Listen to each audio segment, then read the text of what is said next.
began to work with the two sides.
protests that at one point even brought Memphis Police Department helicopters hovering over the Greensboard, afraid that, this protest would somehow spark.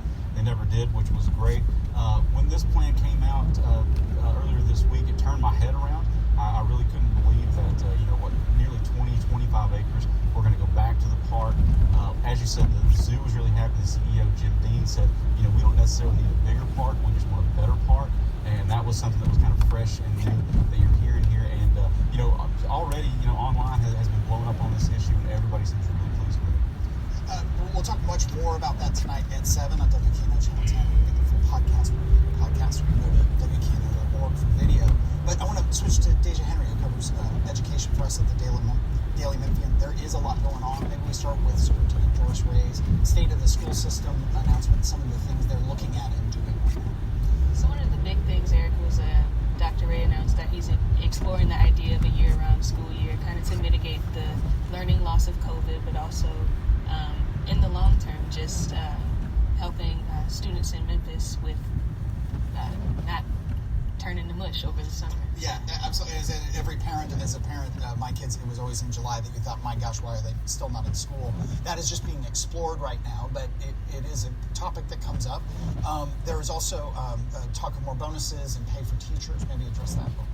Yeah, so there's more funding in his new plan for teacher salary increases, so there will be a bonus, and there's also an inclusion of the principals in that increase of funding. And then even more money, it sounds like, going towards 750 specialized education assistant positions to reduce student-teacher ratios at the lower grade levels down to 1 to 13 kids. Also, $776 million in federal money that came through various COVID relief packages. What are they doing with that $776 million? So that money was it's called ESSER funding for COVID relief, and basically they're working on a lot of building issues such as like HVAC, water filters, and also doing some stuff around literacy and around that's where like the teacher or the special education assistants are coming from as well. We're running out of time, but there was much more that we will talk about tonight at 7 on WKNO Channel 10. We talk about the status of the 3G, the Germantown school legislation. We talk about a massive overhaul in what looks to be a massive overhaul in how the state calculates the funding of schools, which had a huge impact on the Memphis County schools as well as the suburban schools. We talk about Brian Kelsey announcing he will not be running for re-election and what happens next from there. And we talk about TVA, MLGW, and some other issues. So again, join us tonight at 7 on WKNO Channel 10, or get the video at WKNO.org, or download the full podcast of the show from the Daily Memphian site, iTunes, Spotify, wherever you get your podcasts. Kremlin-produced propaganda has Russia in a stranglehold.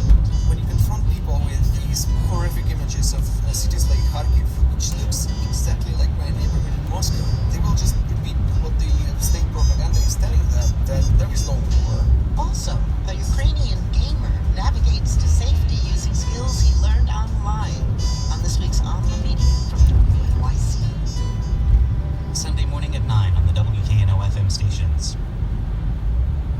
From NPR News, this is All Things Considered. I'm Sarah McCammon. And I'm Elsa Chang. And now, let us make you an offer you can't refuse. A look back 50 years to the premiere of Francis Ford Coppola's The Godfather. Regarded today as a gunshot-riddled masterpiece, it marked a major change from earlier gangster epics. And critic Bob Mondello says it caused major changes in Hollywood. It was a bridge between worlds. Old Hollywood meets new. The movie industry had just been through a rough decade. Television stealing its audience, grand old movie palaces torn down for parking lots, low-budget indies like Easy Rider making bigger splashes than studio epics. And in the middle of all that, along comes this kid named Coppola with a gangster flick. What the hell is this? That's a silly message. It means local brassy sleeve-shift officials. The 32-year-old filmmaker had initially turned the job down. He just co-founded American Zoetrope with George Lucas so he could avoid big Hollywood projects and make personal films. But Zoetrope needed cash, so Coppola bit the bullet, as it were, and then immediately alarmed studio execs by insisting on casting Marlon Brando, who at 47, though still a star, was thought to be past his prime. I'm not from honest. Hollywood big shots gonna give you what you want. Too late, they start shooting in a week. I'm gonna make him an offer again. The big shots at Paramount Pictures had also been less than exciting at first, but once committed, they knew how to whip up a public relations frenzy, especially after Italian-American groups got headlines with a Madison Square Garden rally protesting what they predicted would be ethnic slurs and glorification of the mafia. Leave the gun. Take the cannoli. These were the days when prestige films premiered with months-long roadshow engagements in big cities, exclusive runs with reserved seats before playing neighborhood theaters at popular prices. The Godfather, at almost 3 hours, could certainly have gone that route, and indeed, its Klieg-Light Charity Gala on March 14, 1972, was at the Manhattan Movie Palace that had hosted the premiere engagement of Ben-Hur for 74 weeks.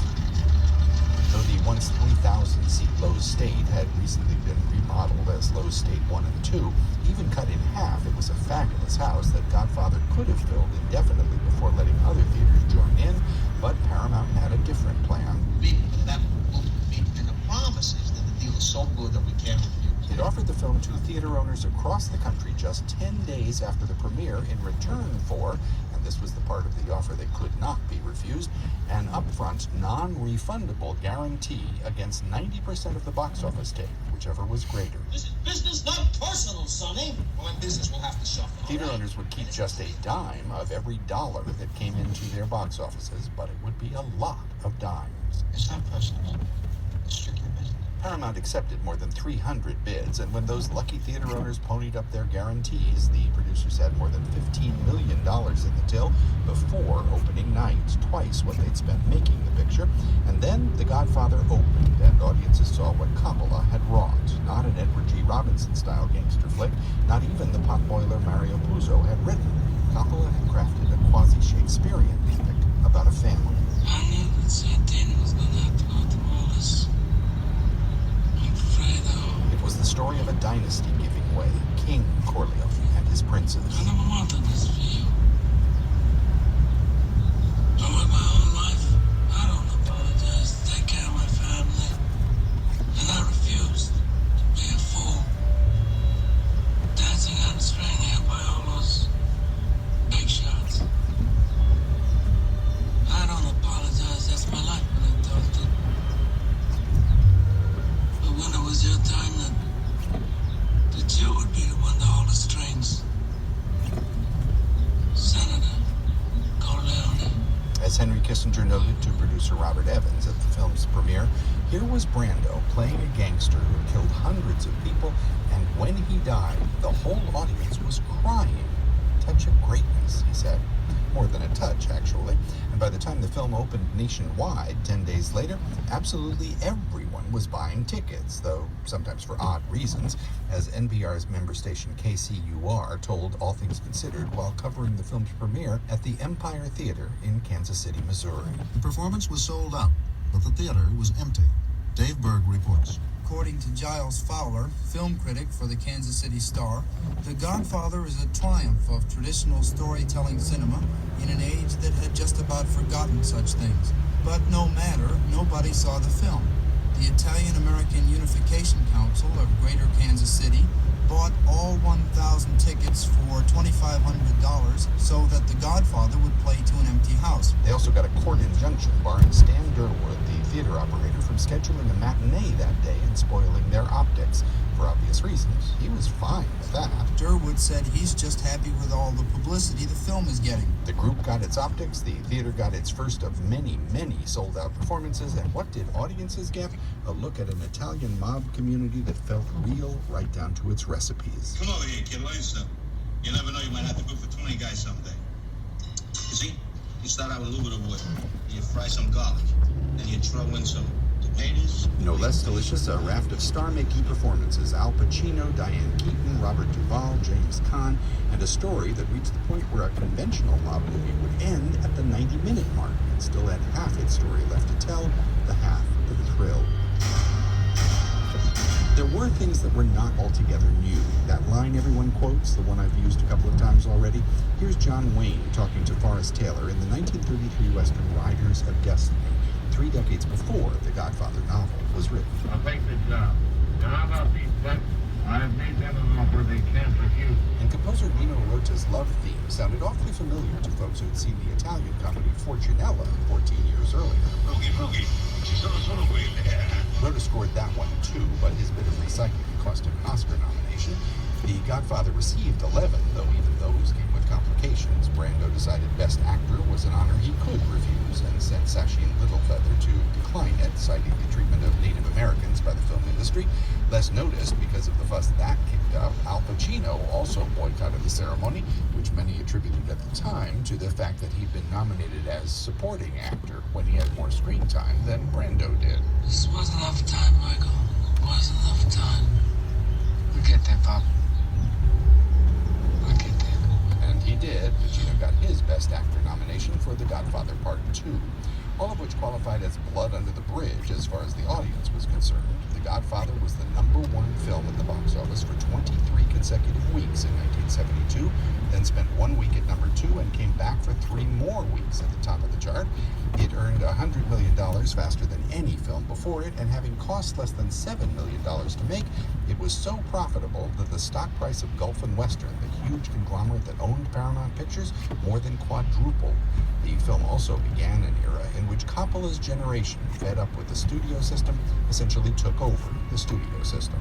3 years after Godfather rewrote film exhibition rules, Steven Spielberg made Jaws, establishing a new pattern, this time for summer blockbusters. 2 years after that, George Lucas rewrote the rules again with Star Wars. Old Hollywood had meant new. The Godfather had been the bridge, and the dynasty had changed. I'm Bob Mandela. This is NPR News. Support for NPR comes from this station and from Fisher Investments. Fisher Investments is a fiduciary, which means they always put clients' interests first. Fisher Investments, clearly different money management. Investing in securities involves the risk of loss. From Procter & Gamble, maker of Nervive Nerve Relief. Nervive is designed to reduce occasional nerve aches, weakness, and discomfort in hands or feet. Learn more at nervivehealth.com.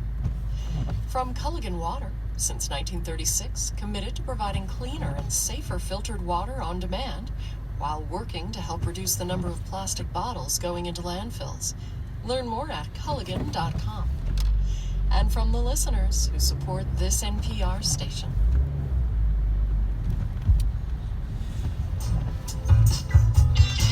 All Things Considered is made possible by contributing listeners and by Jay Goldberg Events and Entertainment, presenting Hassan Minhaj at the Orpheum Theater April 4th at 7:30 p.m. WKNO-FM is offering a pair of tickets to listeners.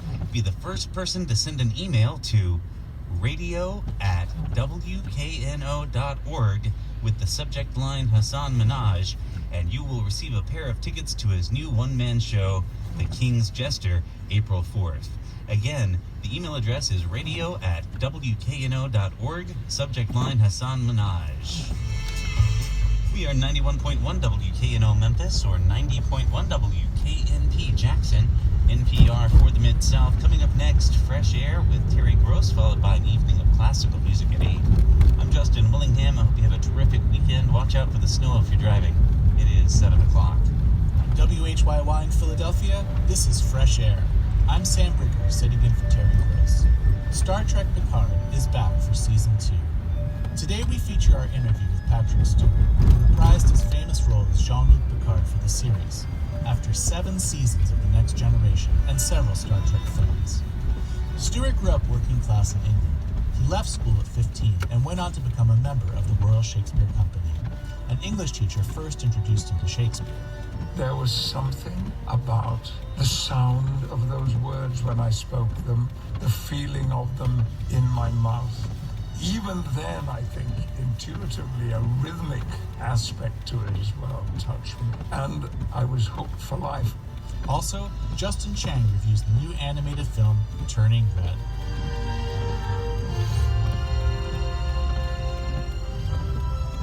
First News.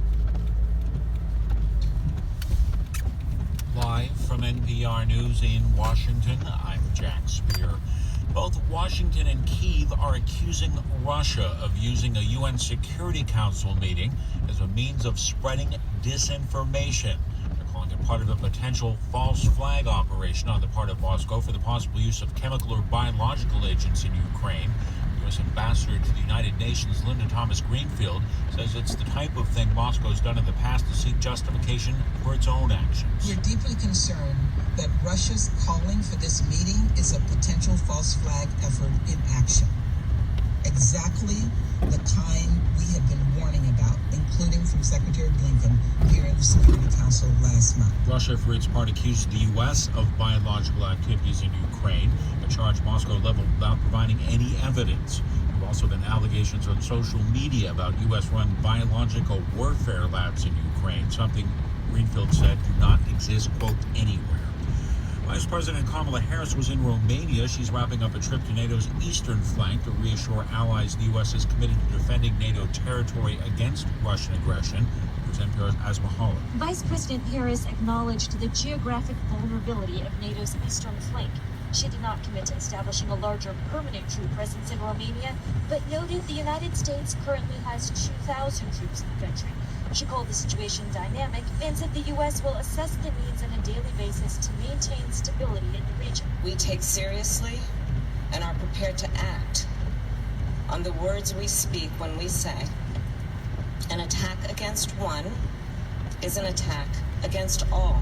The president of Romania would like a more consistent troop presence and pointed out that Romania shares a large border with Ukraine.